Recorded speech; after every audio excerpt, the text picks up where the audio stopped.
Vino. Audrey Crespo-Mara, vous recevez ce matin Florian Philippot, tête de liste des Patriotes aux élections européennes. Bonjour Florian Philippot. Bonjour.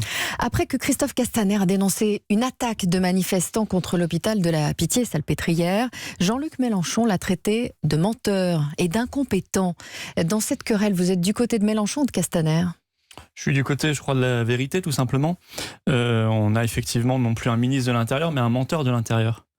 Et c'est très grave. Voilà, Monsieur Castaner, dans n'importe quelle démocratie, il aurait déjà été démissionné. Parce qu'on voit bien qu'il s'est précipité sur un fait, il n'avait pas d'informations, ou alors même pire, il avait les informations que nous avons aujourd'hui. Il a donc menti dans le but d'entretenir une atmosphère de tension, de division, d'amalgamer au passage évidemment les manifestations avec la violence. On voit bien que c'est son jeu depuis plusieurs mois maintenant. La grille de l'hôpital a été forcée, le matériel informatique vandalisé dans l'hôpital quand même. Écoutez, pas par ce qu'on a vu pas par les manifestants qu'on a vu sur les vidéos. Ça s'est pas du tout passé comme on l'a dit. Il n'y a pas eu d'attaque de l'hôpital. Il y a même des gens qui fuyaient la police. C'est quand même assez triste d'ailleurs dans un pays comme la France, une démocratie comme la France, d'en arriver à un point où des manifestants sont obligés de fuir notre police républicaine. Est-ce que les forces de l'ordre ont une part de responsabilité selon vous ? Il faudrait une commission d'enquête. De toute façon, je pense qu'il faudra une commission d'enquête sur tout cela. Et vous demandez la démission de Castaner. Oui, bien sûr, mais dans la journée. Mais dans la journée. Enfin, je veux dire, il faut qu'il arrête. Il faut que là, il joue plus au poker. Enfin, c'est-à-dire que là, il a menti, il a perdu. Voilà, donc il quitte la table. Et je crois que c'est indispensable pour redonner un petit peu de confiance de temps en temps au peuple français dans leurs responsables politiques, qu'ils sachent prendre leurs responsabilités. Et s'ils ne savent pas les prendre eux-mêmes, il faut que le président de la République démissionne rapidement, Monsieur Castaner. Mais je vais vous dire, non, pas qu'il démissionne, mais qu'il démissionne, Monsieur Castaner. Je vais vous dire, je pense que sur tout ce qui se passe en termes de maintien de l'ordre depuis le début du mouvement des Gilets jaunes, il faudrait une large commission d'enquête parlementaire qui aille au fond des choses, qui soit intransigeante, parce qu'on voit beaucoup trop de choses qui sont inadmissibles. On voit beaucoup trop de policiers qui se comportent en cow-boys. On voit beaucoup trop de violence. Qui tentent de maintenir l'ordre aussi depuis 5 mois. Moi, je n'amalgame pas tout le monde. Vous voyez, j'ai beaucoup de respect pour la police nationale et la gendarmerie. Ils le savent. Et je crois que justement, pour l'honneur de la police nationale et de la gendarmerie, il faut savoir se défaire de ceux qui se comportent en cow-boy et qui reçoivent des ordres indignes et qui le pire les appliquent de manière brutale et zélée. Florian Philippot, vous avez fait le buzz cette semaine sur les réseaux sociaux.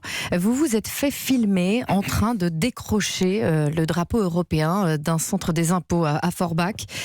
Quand on représente comme vous 2% des Français à 3 semaines des européennes, doit-on mener des opérations coup de poing pour exister ? Non, moi, si vous voulez, je mène des opérations quand elles ont un message politique de fond. Oui, mais c'est fait pour ça, c'est fait pour exister. Non, mais ce qui est tout à fait le cas. J'ai bien vu les cris d'orfraie de la Macronie. J'ai vu que j'étais coupable de crimes de blasphème à leurs yeux. Ce qui est normal, parce qu'ils sont dans une religion. Pour eux, l'Union européenne, c'est une religion. Donc j'ai touché à un de leurs symboles sacrés. On a quand même l'impression que vous êtes prêt à tout pour exister. Non, ce ne sont plus des militants de la cause, ce sont des adeptes. Ils suivent un gourou et ils ont des grands prêtres et donc il faut sortir de la secte. C'est pour ça que j'appelle avec les patriotes lors de cette élection européenne, patriotes et gilets jaunes, notre liste commune, à ce que nous quittions l'Union européenne pour retrouver des marges de manœuvre et une démocratie. Pourquoi je l'ai fait ? D'abord parce que ce drapeau, je le rappelle, était dans la Constitution européenne qui a été rejetée par les Français par référendum. Alors je sais que tout le monde s'est ensuite assis, enfin tout le monde, les parlementaires, se sont assis sur ce vote des Français en faisant passer le traité de Lisbonne, ce qui est absolument scandaleux et ce que notre démocratie ne devrait pas pouvoir permettre. Mais je l'ai fait aussi parce que nous sommes un centre des impôts et que je voulais mettre l'accent sur le fait que l'Union européenne nous pique 10 milliards d'euros par an. Non, alors, pas 10 milliards. On n'en est pas à 10 milliards. En 2018, on en était à 8 milliards. En fait, vous expliquez qu'il y a une différence entre la contribution française et les aides européennes que touche la France. 9 milliards 1 très exactement l'an dernier. 9 milliards 1 l'an dernier. Ça va passer à 10 milliards cette année et ce sera 11 milliards 7 cette année. Si vous voulez, 9 milliards 7 ou 10 milliards, c'est à peu près pareil. Et ça passera à 11 milliards en 2020. Alors quand on a tous les débats du monde sur où est-ce qu'on trouve de l'argent pour les EHPAD, pour les hôpitaux, pour les gens qui n'arrivent plus à se chauffer, pour les petites retraites, pour les personnes qui sont en difficulté, pour nos SDF, et qu'on voit qu'on fait un chèque en pure perte de 10 puis 11 milliards d'euros par an, 55 milliards d'euros sur un quinquennat, 150 euros par Français et par an, eh bien franchement c'est scandaleux. Donc moi je voulais dire cela. D'ailleurs je n'ai pas fait de dégradation publique, il n'y a pas une vis qui a été dévissée. Sinon vous étiez condamné. Et par ailleurs, donc c'est malin en fait. Vous avez juste décroché un drapeau. Je l'ai même remplacé par un et drapeau. Vous ne pouvez pas être poursuivi par un drapeau national. Et je vous signale que donc on a vu la preuve là que l'oligarchie a son drapeau, c'est celui de l'Union européenne. Le peuple, lui, a le sien, c'est celui de la France et de la République française, bleu, blanc, rouge. Tout le peuple ne pense pas comme vous. Début avril, des Gilets jaunes avaient déjà décroché le drapeau européen de la mairie de Forbach. C'est pour les draguer que vous avez à votre tour décroché un drapeau européen à Forbach. Je les ai soutenus et plusieurs de ces Gilets jaunes de Forbach, y compris celui qui avait décroché le drapeau de la mairie, est sur ma liste, tout simplement. Vous voyez, donc je n'ai pas besoin de les draguer.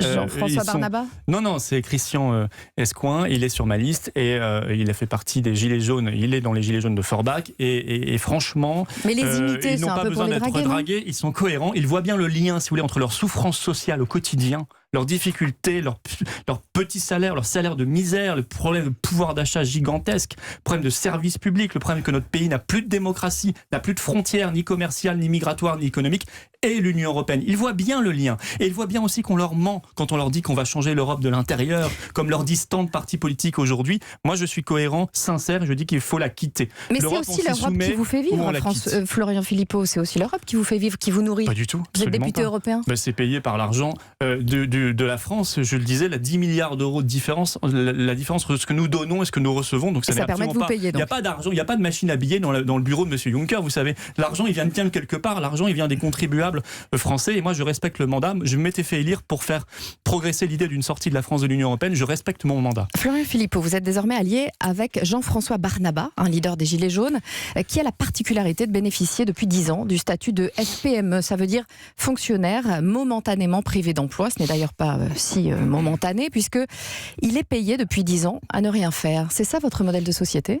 Ah non, mais vous savez, j'ai entendu ce petit bruit qu'on faisait courir sur lui à partir du moment où il est devenu... Il touche 2600 euros net par mois. Je sais, mais il n'y a rien d'illégal là-dedans. Il a envoyé, j'ai discuté avec lui, il a envoyé des CV à la terre entière, toutes les collectivités de plus de 10 000 habitants, et son emploi a été supprimé dans la collectivité. Son emploi a été supprimé, c'est pas de sa décision. Bon, par ailleurs, c'est un homme qui se bat dans son métier depuis longtemps, qui se bat dans ses convictions comme gilet jaune, avec beaucoup de sincérité, beaucoup de pugnacité. Et il était tellement gênant qu'on a essayé de le salir. Ce qui est normal, ce mouvement, vous avez bien compris que les autorités, le pouvoir cherche à le salir par tous les moyens. Les gilets jaunes dérangent. Eh bien, nous avons réalisé le seul événement de cette campagne européenne, l'alliance effectivement entre Jaunes et Citoyens, le mouvement de Jean-François Barnaba. Nicolas Dupont-Aignan est avec Benjamin Cauchy. Oui, mais moi, c'est pas une personne. C'est un mouvement, c'est une alliance de listes. Il y a plusieurs personnes de Jaunes et Citoyens sur ma liste, des infirmières, des pompiers qui sont dans le mouvement depuis le départ. Il y a Jean-Luc Touly, qui est un militant anticorruption, ancien conseiller régional vert en Ile-de-France jusqu'en 2015, militant également pour une gestion de l'eau qui soit publique et qui soit saine et non pas captée par des intérêts privés. Je suis fier d'avoir ces profils sur ma liste et je crois que ça offre une traduction politique pour la première fois au mouvement des Gilets jaunes. Florian Philippot, en 2012, vous avez été battu aux législatives, en 2014 aux municipales, en 2017 aux législatives.